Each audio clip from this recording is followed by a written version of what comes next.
More than €170,000 will be earned by Goldman Sachs and Company for each goal scored in La Liga. And that's only the very beginning. Football has become a billion-dollar worldwide industry, and those in charge of that money are getting bigger and are starting to pull the strings. The Bernabeu, Real Madrid's stadium, Chelsea's sale, the debt of Barcelona, the European Super League.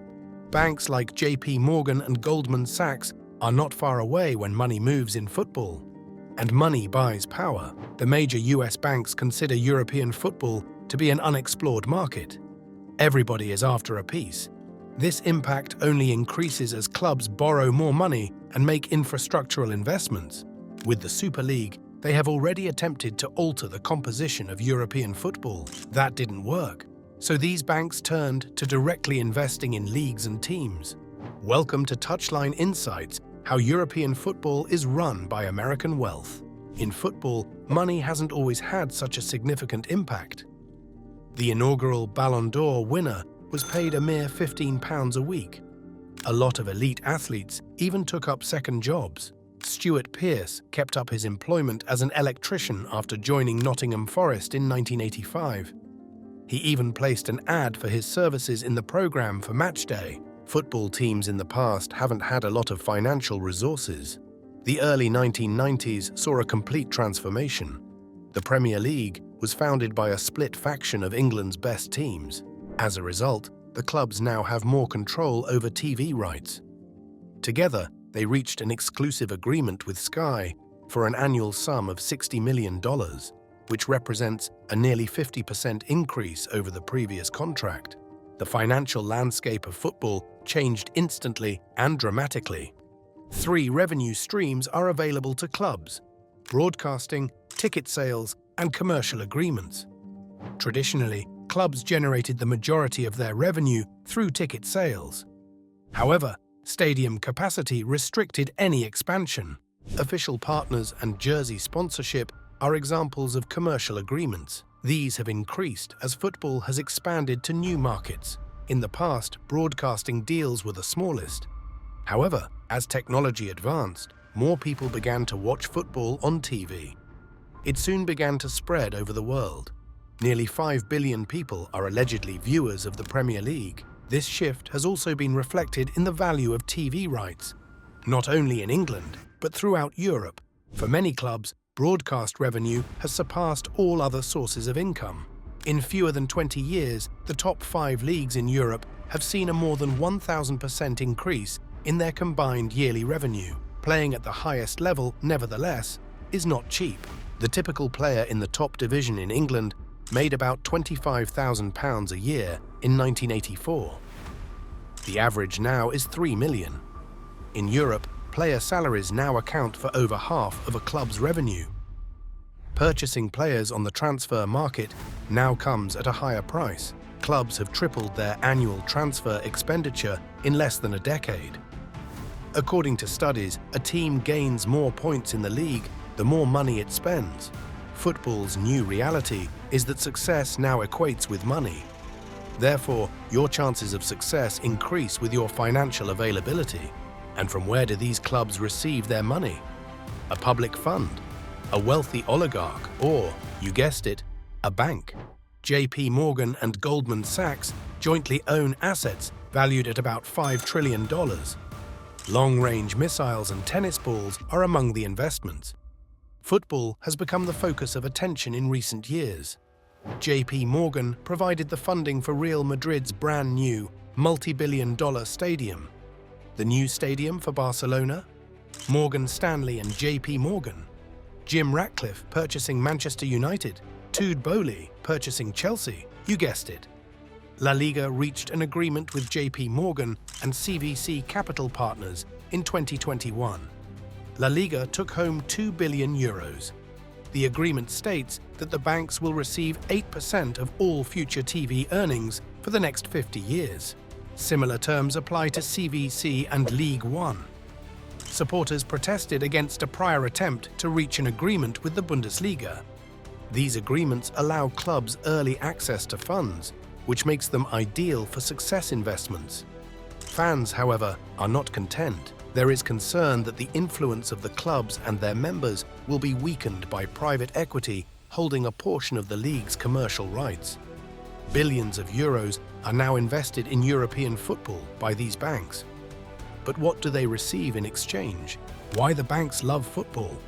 Goldman Sachs and JP Morgan believe European football is underappreciated.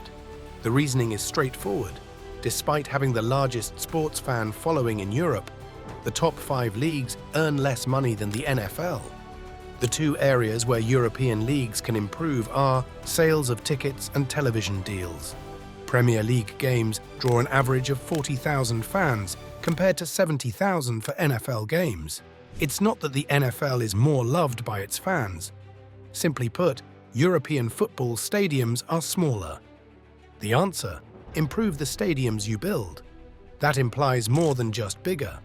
Stadiums nowadays are more adaptable. Clubs are able to host more events as a result, increasing revenue.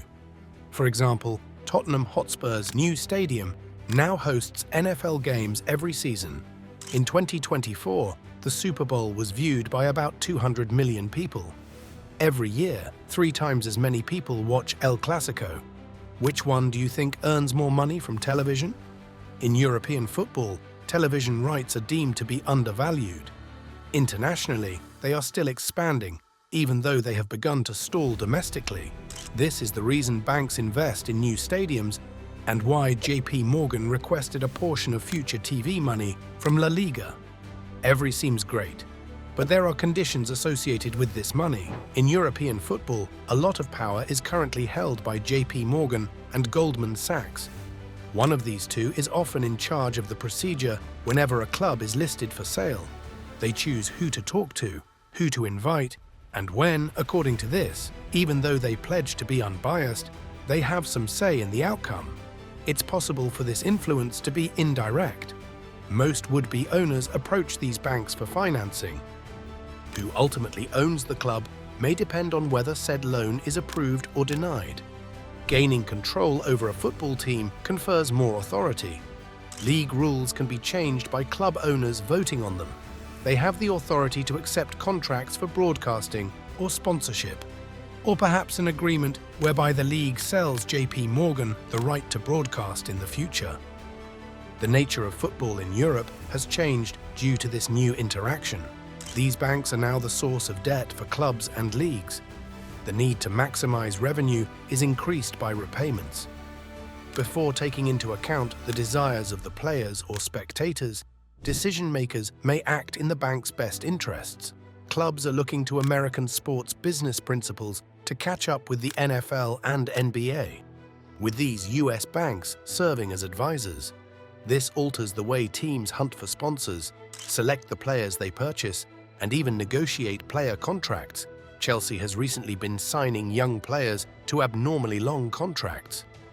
By doing this, the transfer charge is spread over a number of years, reducing upfront expenses. A straightforward Major League Baseball tactic. Many Europeans find it unsettling because critics see this as an Americanization of football. However, this power extends beyond agreements for broadcasting and contracts. The European Super League is a perfect example, the first attempt by JP Morgan to transform football in Europe. The Super League sought to establish an exclusive competition for the largest clubs in Europe. There are 2 advantages to this. First, it ensures that prominent players will play in every game, which increases TV revenue. And second, it eliminates the biggest danger to these teams' worth: relegation. The backlash from fans destroyed this concept. However, it isn't dead. JP Morgan did not act on their own. 3 people that wished to alter European football were Andrea Agnelli, Joan Laporta, and Florentino Perez. They think football is undervalued and believe they can take advantage of this to make more money. This notion is here to stay, particularly if football receives increased outside funding. The need to come up with fresh strategies to get the most out of the investment will never go away. In football, money is becoming more significant, and so are the owners. Do you think these banks should continue to have a growing influence over the game, or should football revert back to its old ways? Share your thoughts in the comments down below. Thanks for tuning into this episode. If you enjoyed it, don't forget to like and subscribe to stay updated on future videos. For more content like this, check out the video on your screen now. See you in the next one.